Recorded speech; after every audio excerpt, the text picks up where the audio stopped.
తమ్ముడు ఏడుస్తున్నావేంద్రా? నాకు వచ్చిన కోస ఎవరికి రావద్దే అమ్మో అన్నట్టుంది.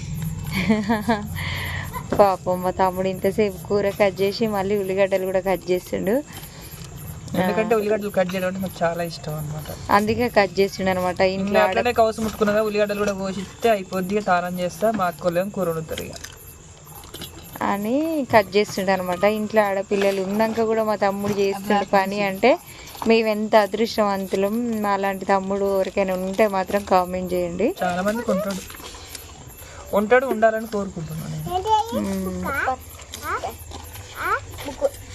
మంచిగా చిన్నగా కట్ చేస్తాడు ఓపికతోటి. మా తమ్ముడికి చాలా ఓపిక ఉంటుంది. ఇంకా మొన్నటి ఇంకా చిన్నగా చేసిన షాక్ ఉంటా అమ్మకాడ. ఇంకా అమ్మ అయితే భువనగిరి పోయి రాలేదన్నమాట.